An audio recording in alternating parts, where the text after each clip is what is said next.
Thank you for joining this episode of Real Talk, Real Trust. My name is Ryan Picchini. I'm the host of this webinar series. I am the Chief Revenue Officer at dotCMS. I am joined by Ina, who is our VP of Marketing. Ina, thank you for being with us. The premise of this webinar series is to talk about trust and how you build long-standing trust with your customers and your prospective customers. At the end of the day, that's what creates company value, shareholder value. And so we want to help you kind of get to the end state that you're trying to drive at by talking about specific areas and ways that you can build trust. Today, we're talking about a topic I'm thrilled about, which is GEO, an investment every organization needs to make in FY26. This is something that we continue to hear is on the minds of IT and marketing leaders across compliance-led industries. And so Ina is living and breathing that every day here at dotCMS. So I'm really excited to have her here on this episode. Ina, before we get started, you just want to give our listeners just a quick 60-second intro on you, your background, and your role here at dotCMS, please. Hi, everyone. My name is Inna Bosenko. I lead marketing here at dotCMS. You may have caught my episode of Real Talk, Real Trust earlier last year about the marketing strategy.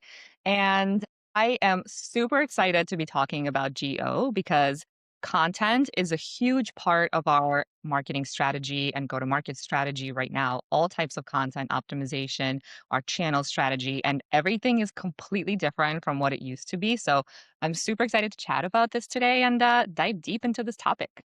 Thanks, Ina. I really appreciate you being with us. It's always a pleasure to have you on the series. Before we get started, so our listeners can get a little bit of insight into your perspective on all things marketing and AI, as well as just a little bit about you. Why don't you start with a few examples of brands that you think are using AI well to build better connections with their customers? Yeah, so there's a few types of, I would say, buckets of brands or categories of strategies that brands employ today. So as of early 2026, I am personally impressed by brands. This is much more of a B2B use case where they use AI and integrate it into their product and into their strategy for operational efficiency. So companies that come to mind are things that we have in our own tech stack, like HubSpot, AI Insights, or Apollo, or even social media crafting of posts on LinkedIn through AI prompts and support. When it first launched, it was very clunky, but it's just getting so much better consistently. And so that's one bucket, so operational efficiency. And then the second one, and this one's a little bit more of a B2C use case, I would say, and that's brand growth and discoverability through AI. And so a lot of the things that come to mind are like agentic AI for Sephora, for example, for customized customer experience, and or Netflix or other streaming platforms, personalized suggestions. So essentially anything, any strategy with the help of AI that keeps the customer first is something that I keep an eye on.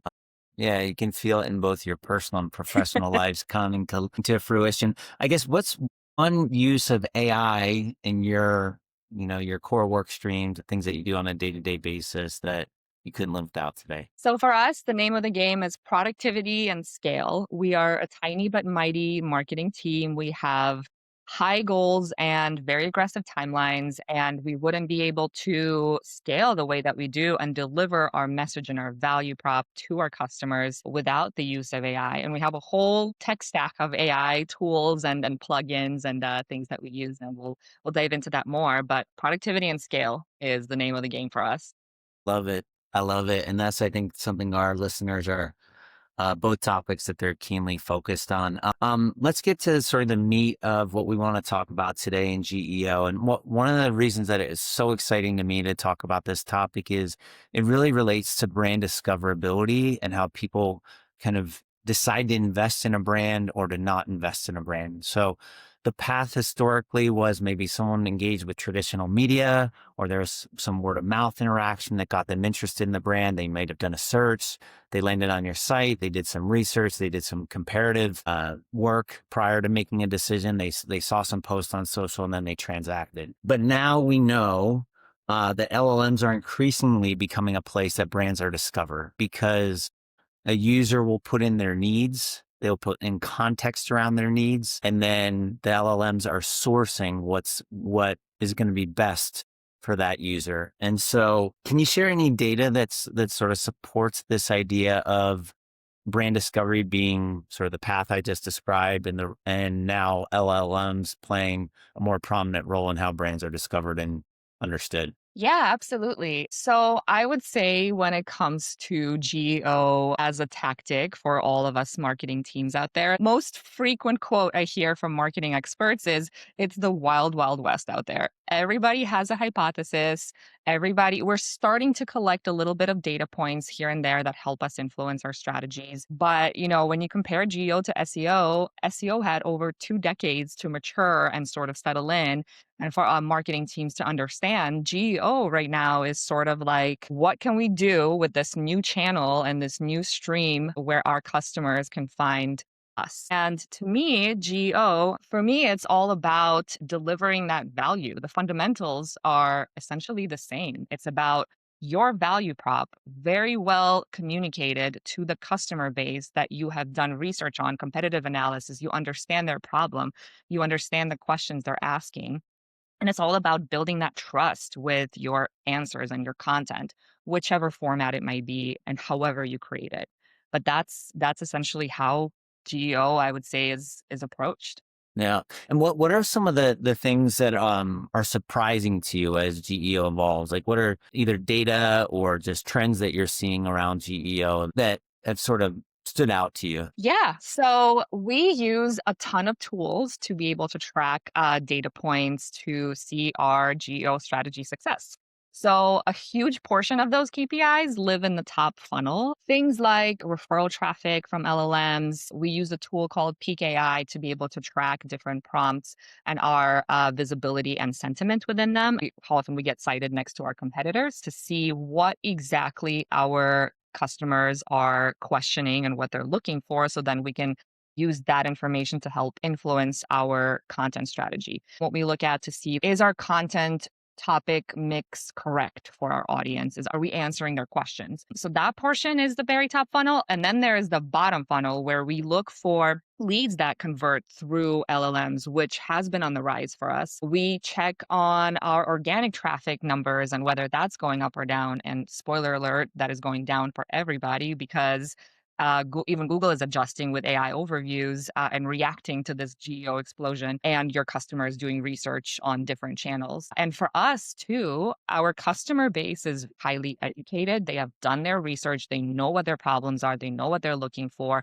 We have to make sure we provide those answers, and we have to make sure that they convert off of these responses and links and content links that they get on LLMs.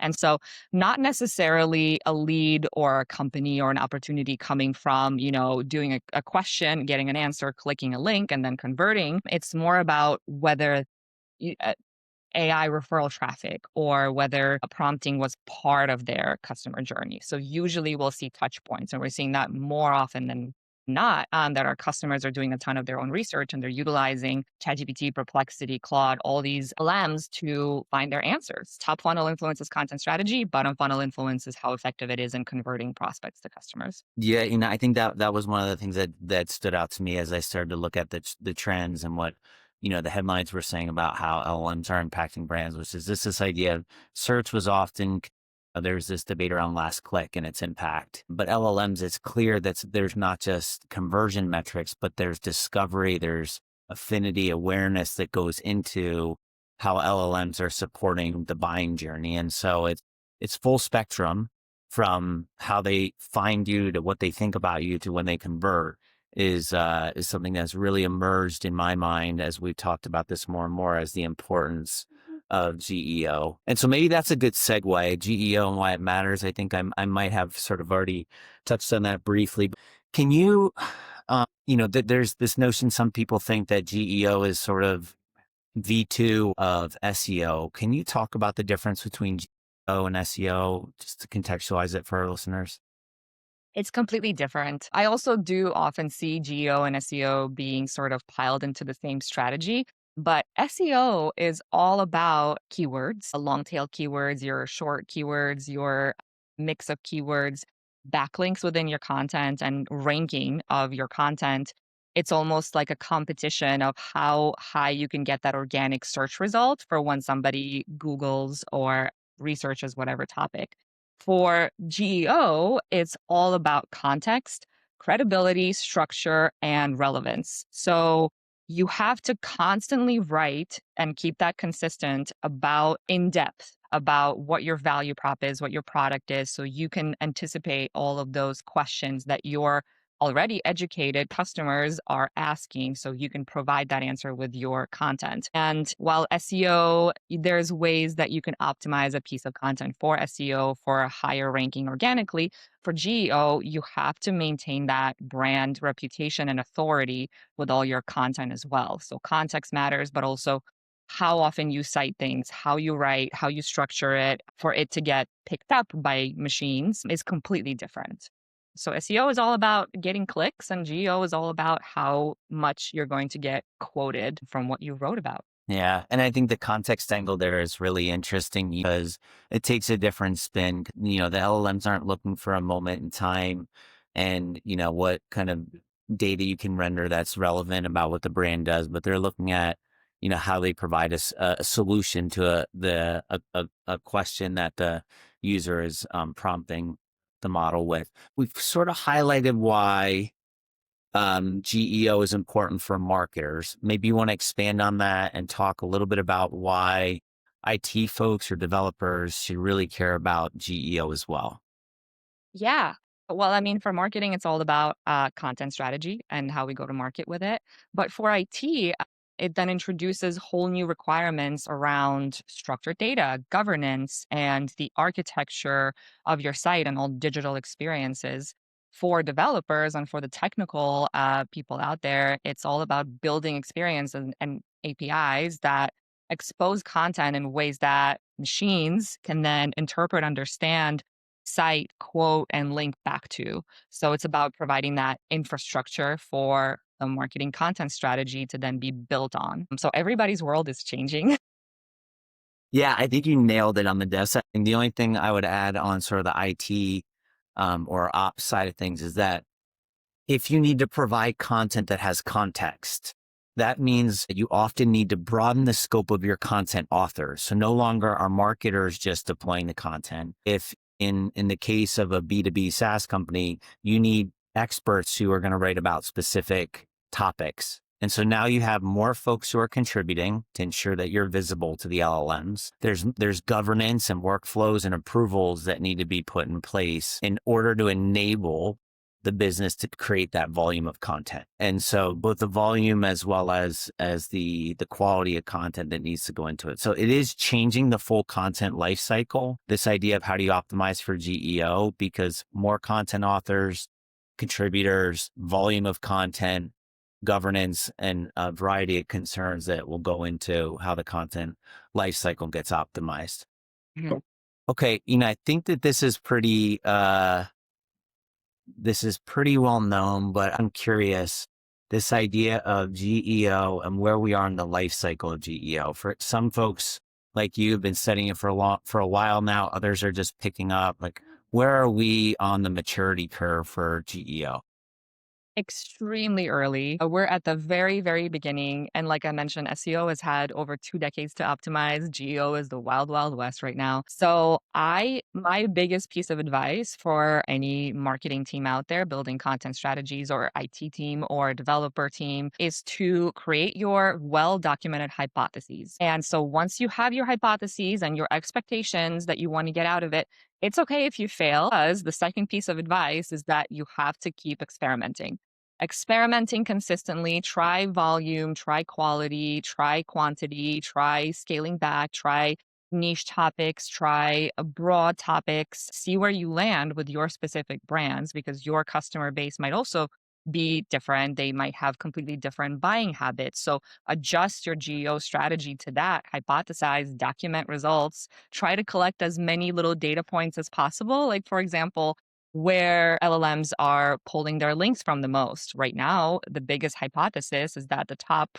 three URLs are Reddit, Wikipedia, and social platforms like Instagram, YouTube, and LinkedIn. And so lean into those things that work for your customers and keep experimenting, because we're all hypothesizing and we're all collecting that data right now. So It's like the early days of SEO when everybody was just trying all kinds of approaches of writing more, writing less, or keywords in title, or keywords in the conclusion of the article or a page or something. But just keep experimenting and document your results. Yeah.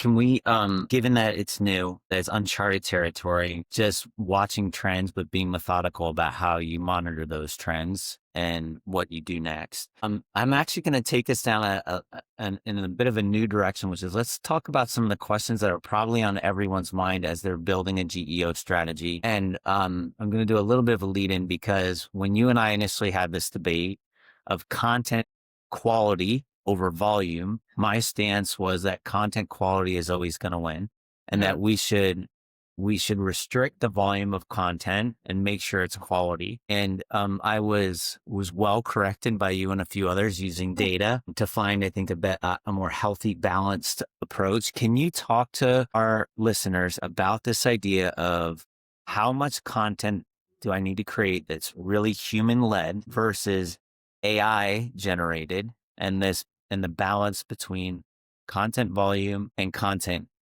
quality? How do you think about that to optimize for GEO? I can pull the curtain a little bit on our content strategy here at dotCMS because it's a mix. Traditionally, I feel like content creation was driven a lot from what we want to talk about as a company for all brands. We create a product, we know our value prop, we create, we launch new features and we create content around that.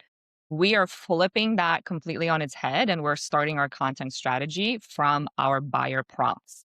So, what questions are they asking? What questions are our prospects really researching? That's how our content is being created now. And so, within that mix, we have two lanes of quality content that we spend a lot longer on proofing, reviewing, including customer use cases, our own KPIs, our own data points, quotes, potentially interview snippets, all kinds of quality content that we write and add a lot more soul to, that has maybe the writer's unique voice to it or some sort of angle that is different or an opinion. So there is a lot less of those articles created, but those are intended to be read. And so we include them in channels like newsletters, and they're intended to be read top to bottom. And then we have a lane of AI generated content that is still deep. It has context, it has information, it has quotes, link backs, examples, comparisons, all kinds of context that is geared towards answering our buyers' questions. So those prompts that we know that they're asking, we want to make sure that we have content out there, that we publish about one article a day of this kind of content that answers these questions, everything from broad problems to very unique, specific, vertical specific, for example, questions that we are able to answer. We just need that piece of content created that would then be optimized by LLMs. So it's two lanes, it's a balance. And for these AI generated articles, they are meant to answer questions. They are not meant to be sitting down in the evening with a glass of wine and read top to bottom. They're meant when you're doing your research, we have the answers so you don't have to really go digging too much. So that is the whole point, is answering our customers' questions with AI content. Yeah, I love that, Ina. And we spent a lot of time thinking about this. And so if I kind of summarize part of that, one is to guide your buyer. The deep kind of rich content that's human led is often about guiding the buyer to think about things that they might not have thought about, or considerations that really kind of position you as someone who can help meet their needs. And then a lot of the AI generated content is around the specific questions that might come from those pieces. So for example, for us, what systems do you connect with well, right?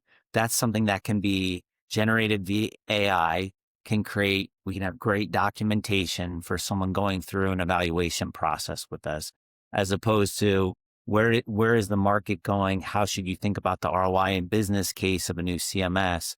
That is something that requires a bit more nuance. And so having both of those, both guiding a buyer and giving them the direct information that they need, I think is what we've kind of landed on. And the tools between human-led and AI-led have been really impactful. So the one thing I will say is the importance of making sure you have the right volume to be visible across all topics for the LLMs, because if you are missing topics, LLMs are looking for context. And if you don't have complete context, it's going to be difficult to make sure your AI answers positions are going to be high enough. Mhm. So go ahead, Ina, please. Yeah. One more point here to make that I think is actually really important is that it's context, but then the reason why we're also balancing quality with quantity and have to scale is that hypothesis as well, but LLMs value authority. So when they value an authoritative source of information and answers to questions, they're going to cite them more. So how do you build that authority? Through consistent messaging. So you constantly talk about these topics you believe in. That's why we do once a day so that these machines and AI platforms know that .cms.com, blogs, articles, videos is a consistent production of content because we believe in what we talk about. We believe in our value props. So we constantly talk about it. And to them, it's a signal of an authoritative source that they might want to link more often. So it's context, but it's also having that authority, which comes from building up volumes of content. Yeah, and I think that's something I know we wanted to talk about in preparation for the show is just what are the concepts of marketing that you've held and you brought to GEO? We talked about some of the differences and, how you think about content strategy. But you talked about consistency. Are there any other kind of disciplines that you have in marketing that you brought to GEO that you want to call out for our listeners? So the way that our customers are doing their research pre-purchase is different. They have different channels, different methods of asking. They might prefer shorter answers, but the fundamentals of our marketing strategy are still there. It's all about understanding our customer. It's understanding what they want, what they're looking for, what they are looking for answers to. So that should always be the foundation to any tactic in our marketing strategy. So that applies to GEO. It's not just about creating a ton of AI generated content that's very easy to make, right? You make a list of top 10 this or top 3 that and publish that and it's just going to go nowhere because that might not be something that your customers are looking for. So everything starts with understanding your customer and letting that learning feed into what your content strategy or what your whole marketing strategy is going to be. So that foundation is still the same. The way that we produce content is different. The way that we start our content strategy, brainstorm is different. Maybe our format of content is different. It's shorter, it's, video snippets, it's interactivity. But the foundation is always the same. It's delivering the value to your customers and meeting them where they are. It's the point of this podcast is building your trust with your customers through your digital experiences and digital properties and digital content. So that will always be there. Yeah, I love that, which is, this is a jaded term, but the whole buyer journey, because with the shift from physical to digital, the consumer was empowered more, right? And that they could do the search and they could find the articles and they could, get 60% of the way through the buying journey before they talk to a rep. But now it's even more because they have all the context with the LLMs. And so the importance of meeting them wherever they want to start and progress on the buying journey is critical. And if I tie that back to our content strategy, it's, someone might want to know if you can host on-prem or if it's cloud or managed service before the end, what hyperscalers you work with before even engaging in an evaluation. Or if you have case studies within their industry, that's going to be a prerequisite. Finding that before they find the pieces that we would present that guide them. So I think LLMs have put consumers in a position of even more power to get to 90% of the buying journey. And so how do you map all the content back to what they might need, given that the LLMs are even rendering that content in a way that was never done before. So I love that Yeah, about the buyer absolutely. journey. There's a few other things I was thinking about asking, but I think that the most natural place to go next is what are some of the primary missteps that you've seen in marketers who are trying to adopt the GEO strategy? Where have they gone wrong? I think a lot of the mistakes that come from GEO strategy or any kind of AI optimization strategy comes from treating it like a trend that you add on to your marketing strategy overall.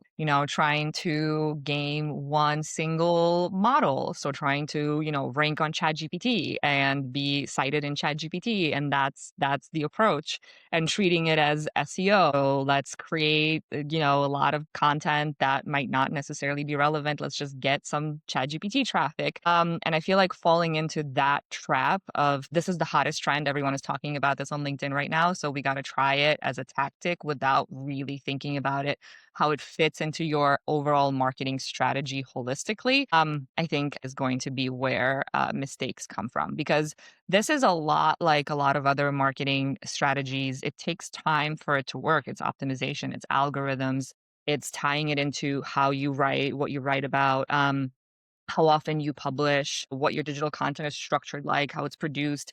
It's not about just jumping on top of a trend. I don't see that being a successful approach. And then the other thing is like I will keep nailing this point. It's just going after topics that you want to be ranked for without fully understanding what your customers problem is that you're solving. I mean, it's not a new kind of concept, but I feel like it's often forgotten while teams and marketers chase cool new tools or cool new like vibe coding AI platforms. The core of the strategy often gets overlooked. And that's you have to think of your customer. Your customer, depending on your brand, going after they might not be doing their research on ChatGPT as much. They might be doing their research on socials. And so you need to optimize for discoverability on socials and threads and things like that. So understanding your customer and meeting them there should always be the background of what you do. And if you don't, I feel like that's a bad GEO or any kind of marketing strategy, to be honest. Yeah, it's interesting how history repeats itself, Yes. and there are themes that hold and themes that go away. I mean, I think about when SEO was sort of the hottest topic in marketing, Mhm. and everyone was writing top 10 lists following BuzzFeed, and they destroyed their brand, right? Or they diluted it. That's one, and so making sure that you don't repeat that mistake. But the other you shared that I really love, I think, is about an old marketing metric, which is share of voice, right? Like, Mhm. how do you ensure that you have share of voice within LLMs if that is the route for discovery? If that's where you're the most well known. So I think for some of our listeners, like, hey, I want to make a major investment in GEO. How do I measure the investment? I think you've done a really nice job showing, like, hey, we own share of voice in areas where we can really help customers, like compliance-led organizations that do multi-site, organizations who are looking to migrate to a modern platform but aren't fully ready for a headless tool that doesn't provide all the kind of the workflows. But how are you measuring the success of our GEO program, and what recommendations would you give to our listeners? Yeah, so I've already mentioned one tool that we look at called PKI, and it essentially just shows us we've inputted 25 prompts that we know our customers are asking. And so we're constantly checking our sentiment there, whether it's positive or negative, the overall volume of queries there, and then which competitors we get cited against, and do competitive research on what they write about to rank in those queries. That's one area. And then the other one is we've built very custom and unique dashboards for our marketing and go to market teams to be able to track AI referral traffic. And so, very in depth of what pages get quoted the most, which types of content get cited, what's our overall volume, how it's impacted by algorithms. And then the third piece in there is whether there has been AI referral traffic or AI touch point within specific accounts. So we're able to dive deep into specific companies and whether they have been influenced. So it's influence pipeline essentially by Yep. LLMs, whether they've been influenced by some sort of research they've done through ChatGPT or another LLM. Yeah, and I think what I heard from you there, in your summation, is both brand metrics and direct response metrics, right? And The good so old it's yeah. good old trusted Google Analytics and Google Search Console data is still there. It just depends on how you visualize it to be able to really see the impact of your geo strategy. And very often, your organic traffic is going to be going down. And so when you see that, you need to see some other trends in direct traffic, referral traffic, other page engagement metrics. So it's just about visualizing that data a little bit differently to be able to see the impact you're making or not. Yep. That's great. That's great. I guess I'd be remiss if I didn't ask the question, what role does an enterprise content management system play in GEO? And can you talk a little bit about what that's meant for you? Well, in GEO, CMS becomes essentially mission critical infrastructure. It's where your content is structured, it's where you have all your metadata, it's where you have governance, your delivery. It all comes together. So it's mission critical for anything we create, publish, scale, and how our customers find us and trust us.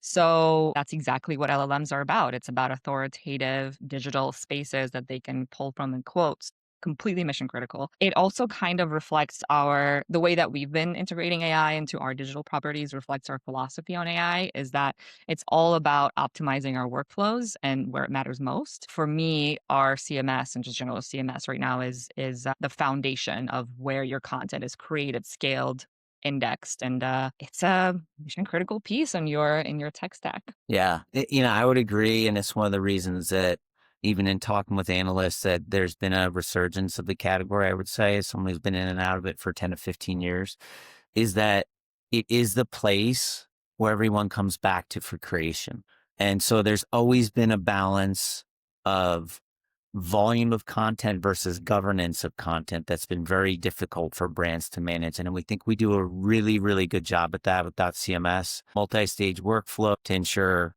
AI generated content is on brand. It's not saying something it shouldn't, right? Audit trails to make sure you can track all of that and version history. But on the front side of things, a visual editing experience, because we talked about earlier this idea of you're going to need more content authors. And I talked to one of the largest banks in North America recently. And one of the things that they said is we need to have our thought leaders be posting on our digital channels. And in order to have those 10, 15 thought leaders, they're not folks who are in web content management systems every day. And they need to be able to create pages, publish content without relying on IT. And so that visual editing experience to get the volume of content out for the new number of content authors is critical. So obviously we're a bit biased in the role CMS plays, but having the governance with the ease of use, with all of the compliance built into it is what we think is really critical to be able to scale your content operations. Let's take a look forward for our listeners and those who have a strategy in place, but are trying to get a sense of, hey, do I have the right strategy? What tweaks should I make? Can you give an educated guess on what you think GEO is gonna look like and how brands are discovered in the next, let's say, year or so? Well, it's on the rise. It's just maybe right now I see a lot of posts or research that today research on LLMs is still making up a very small percentage. Customers will go to other sources. However, it is climbing. And with the amount of optimizations done, I feel like it's on the SEO path of becoming a very dominant way that people do their research and buy and where they find answers that they trust. You already see platforms and like search engines reacting, like Google, for example, AI overviews right now. The way that we even report on SEO is different. We're not just looking at traffic, keywords, and the typical KPIs. We look at AI overview impressions and how that is impacting our traffic overall and our lead volumes. And the timings of when things might have happened from AI overview look view to traffic to our site to when finally a form fill would happen. It's a whole journey.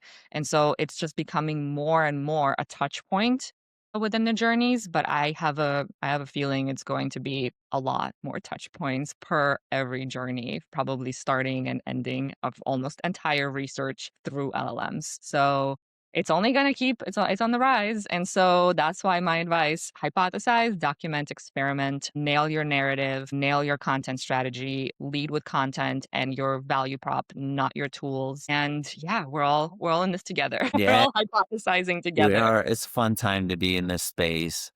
I Yes. guess for someone who is not really embarked on the journey, I think you just gave some good answers, but I want to maybe take it back a step. You talked about there's a part of us that knows what the customer needs just from hearing many buyer conversations. And the best marketers are always ones who are kind of curious of what the customer says.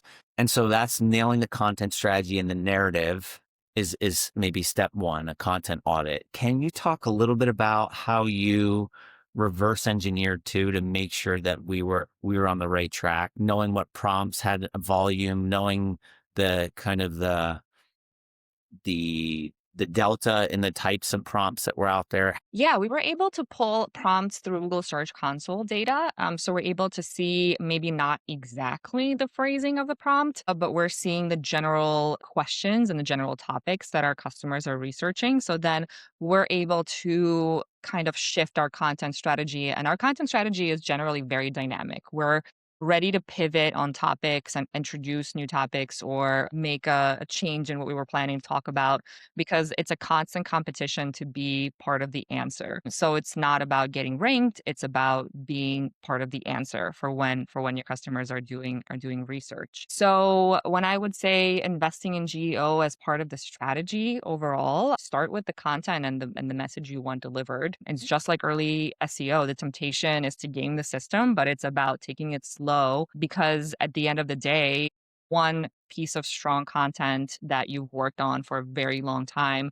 isn't going to do it anymore. Just like 10 pieces of content that have not had any effort put into them also will not do it anymore. It has to be a balance and it has to be a consistent strategy with your content providing real content, real context, depth, proof of your value prop. So a little pop culture reference for you. You have to have receipts, proof, timelines, everything.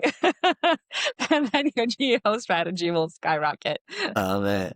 Some really great concrete things in there around, just the mix of content, looking at, an audit of the content. I guess one last question I have for you for our listeners is for the person who's listening today and saying, well, we're still focused on 5 pieces of quality content because our organization is not there with allowing us to use AI tools, and that there's some compliance that won't allow it at all. But how did you make the case internally to say, hey, we do need to broaden our scope of content and we do need to use AI to make sure that we are visible at every phase in the buyer journey?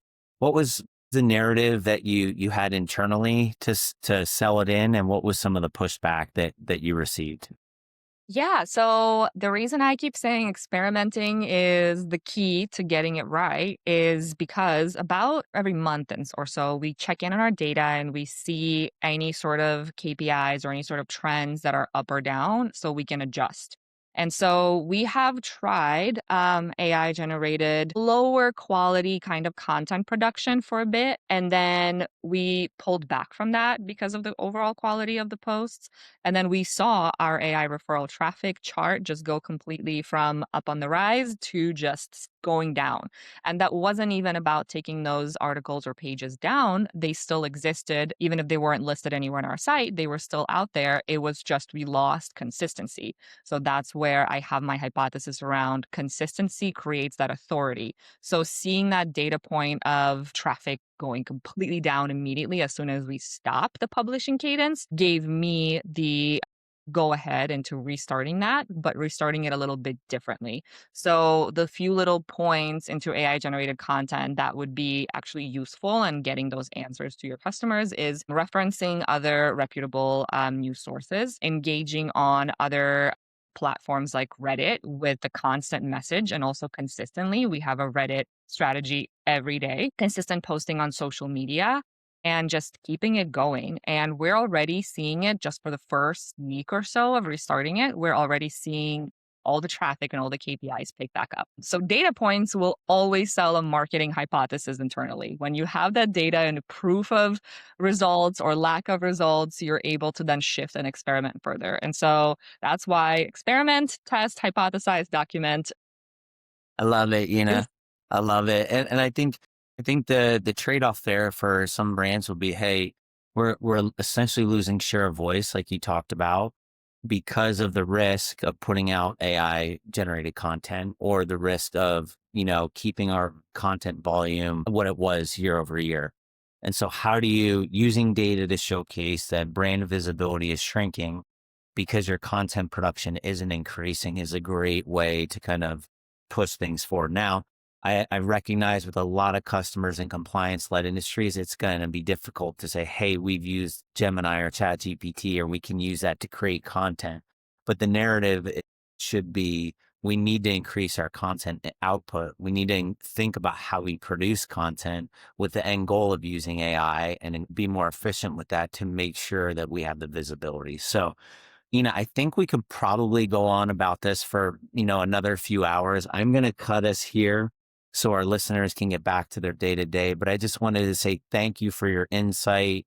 It's been tremendous seeing our evolution here at dotCMS. To our listeners, thank you for joining us. Hopefully you found this episode valuable, and we look forward to seeing you on the next episode of Real Talk, Real Trust. See you next time.